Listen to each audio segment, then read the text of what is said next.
Hey guys, welcome back to the channel. You are joining me, Jason, on my channel, Jason Pizzino on YouTube. If you haven't seen me before and this is the first time you've clicked on my channel, be sure to check out the other videos to get more of a sense of what the channel is about. Health, lifestyle, vegan food, all that good stuff. Check it out. There's a slight difference to a lot of the other channels out there. At least that's the way I like to see it. So today's video is on yet another ex-vegan, Rawvana. And I want to make a quick one. I'm out here in Hawaii on holidays, that's why you can see the scenery is all a bit different. And I'm filming off my iPhone, so let's hope this comes out really good. And anyway, the point of the video, why I want to make it, and why I think it's important, is really to discuss change. And there's probably a couple of different aspects of change within this video. The first being the change within the human. And if you don't know what I'm talking about with Rawvana's video, she's got about half an hour one on her main channel or her English channel, and she's got another half an hour video on her Spanish channel.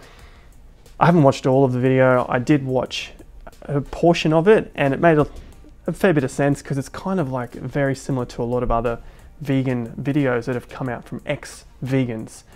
So why they have changed from being vegan to non-vegan now and eating animals. And the first point I wanted to make was about the change. I'm just going to center myself here, the iPhone's really weird. The change. So people change over time, we know that. But when these changes are so drastic, many people get really put off and they can't understand why that change happened, and they start to question it, and you see a lot of anger come out in people when it doesn't agree with their beliefs. It's also understandable that someone who's built an audience on veganism then comes out, well, doesn't even tell their audience, and they get caught out on another channel for eating fish and eating animals. And people are obviously upset about that. They're still talking about veganism, how great it is, yet they're eating animals. The point is, we all change, and I think in Rawvana's case, it's a really good, it's a good example of why people are too afraid to talk about their change online straight away, especially when they feel like it's a process that they're going through. It takes a bit of time. If you've ever gone through some drastic changes in your life, you'll understand that you're not quite sure straight away, and you want to test out the waters first before you feel committed to that change. And maybe in Rawvana's case, she's just taken too long to express how she actually feels, because she seems quite comfortable eating meat, eating animals again, but hadn't mentioned that to her audience until she was caught out from her friend's blog. You could see her in the background eating fish, and she was trying to block that in, as you can see probably from the thumbnail in this video. And I'll leave a link. There's like a 9-second video there that you can see her doing that. So I think it's one of the snaps, one of the blogs. But the point is, it's obviously too much for people to take on board. And you could see that from Bonnie Rebecca's video as well, especially with the change that she had from going from eating a plant-based vegan diet to then eating eggs and fish. And I think Tim's also eating, her boyfriend is eating chicken. People were upset and they wanted to know about the change early on. Like, why are you just telling us this months later after you've made the decision months ago to start eating animals? So you've got a group of people that are interested in knowing about the whole story and the process along the way, and then you've got people that they don't even want to know about it altogether. So that is a fairly big problem that you can see with humans. We're not built to take on change, and we haven't structured our minds to learn how to accept change very well. The people who can accept change, they do very well quite quickly. You can accept change, you process it, and you can move on. But you learn lessons from it and all that. So it's all good stuff. Change really helps your mind expand, whereas a lot of people, they can't take change. That's the point that I'm making here. So I can also see that on a miniature scale on my channel and my other social medias when I do talk about non-vegan related topics, or expressing how I feel about, say, watching like a carnivore channel. A lot of people were just saying that, oh, this is the first steps to you being not vegan. And it's like, well, if it is, so what? But if it's not, can't you just accept that there are other ideas out there and there are potentials to learn from other people, even if you don't believe in their exact morals, or you don't believe in their fundamental ideologies. So I think that's a very big downfall for a lot of people, and you know, that's just part and parcel of the game of life. People who can take it on board and can grow with it will do better. Those who can't get really fixated in their ideas, and you know, they don't happen to progress from that. That's kind of sad, and I wish the best for everyone, because if I'm living in a world that everyone else can grow and learn quite quickly, then in turn I receive those benefits too. But I feel if I live in a world where people aren't open to those ideas and to that change, then that's not very fun for the rest of us. I think you kind of get the point that I'm making here. So that is my view on the reason why some of these ex-vegans aren't saying anything until it's kind of like very far down the line and you don't see the process of the change, because most people can't handle it. They don't want to see it, and it's not part of who they are to accept change and to learn from it. That's the first one, and I'll wrap the second one up quite quickly, because I think it's kind of a detailed reason for change. And again, I don't think a lot of people are really open to this idea, especially within veganism, but the idea about change within the person. And I heard it in Rawvana's video. I think I watched about 10 minutes of the 30, because it's kind of the same thing. I'm not saying the whole thing was bad, but you get the idea. You probably get it from a lot of my videos. You can watch a few minutes and then you realize that, okay, the rest of the video is just explaining why they believe a certain way.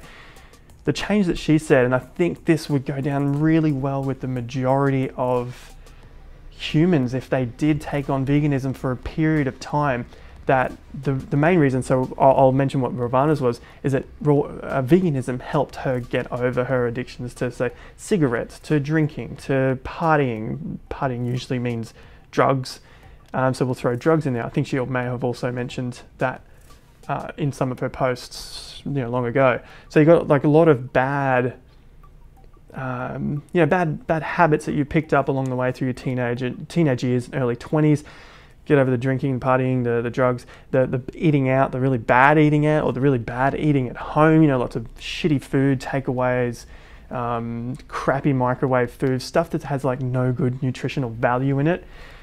So what I'm saying here is a lot of these bad habits, get over to veganism. And because veganism is, you know, there's a lot of health related ideas to veganism, is that it makes you question a lot of things that you're doing, and in turn it gives you a better grounding for like an overall healthier lifestyle. And you also start to think about where these animals are coming from. You know, it's factory farming, it's the trawler nets, you know, scraping up the ocean floor lines. They're the main two. You know, obviously factory farming also includes the dairy and the eggs. So these things are very prevalent within the vegan message. And where I don't think a lot of vegans are happy to, or at least the online loud vegans, you never know, in smaller circles people are usually more logical, more sensible, they're even a bit more rational, they can take on some newer ideas. But when it comes out there in the public space, you have to really take a stance and be for one thing and not for the other, so that people can get behind a side. It's like a sports game, and they just have to, you know, choose a really strong, what they think strong-minded vegan, you know, more of like a closed-minded is the way I see it, and, you know, back them. So you have to fit into these ideologies. What I'm saying here with Rawvana's message is it did help her start to open her mind to the way things are done in the world, and I think that is a huge benefit from veganism. If everyone could see that, maybe factory farming would be reduced to zero. Maybe people wouldn't be inclined to be eating fish that have been fished out of the oceans, in large trawlers. Dairy, you know, on massive dairy farms on huge scales, and eggs, the same thing. All these sorts of farming practices could just be reduced to zero. And, you know, we don't expect everyone to be 100% vegan, or at least I don't. And that people would have to really reduce their level of meat, dairy, egg, fish, all that sort of consumption down to very minuscule amounts per week in order to eat at a more sustainable level. You know, I'm not saying that you have to eat animals to be healthy, but there are some people who just don't want to be vegan, and they do see what they like to do is in eating, you know, from a sustainable, small, local farm. That in itself reduces all of Everything we're trying to do is, you know, looking after the planet, humans' health, the sake of the billions of animals, which would then be reduced to possibly hundreds of thousands, maybe a few million. Those levels of reduction are huge if people could become more aware of their food choices. So that is the second thing I wanted to bring up, is that veganism made Rawvana and people like myself and many others far more aware of their food choices, far more aware of where things are coming from, how media is used to you know, program our minds with the things that we should be consuming, how often we should be consuming them, all those sorts of things. So really the message is be more aware of the choices that we make. Veganism has been a big part for many people. I'm going to leave it there. I think those two reasons are a huge one in the case of veganism, and I hope you guys have found something from that video. I sure have. It definitely made me think about like where my journey has come from when I saw Rawvana's videos. So thank you very much for watching. Remember to like, share, subscribe. I got plenty more videos about health, travel, food. Of course, I love the food side of things on the channel. Subscribe, like, comment down below. Let me know what you think of how this whole ex-vegan movement has been going. Like, what have you learnt from it? Whether you agree with it or you don't, what have you learnt from the ex-vegan movement? Leave your comments down below. I'd love to hear from you and learn from you, of course. But until next time, remember to have more fun and get more done.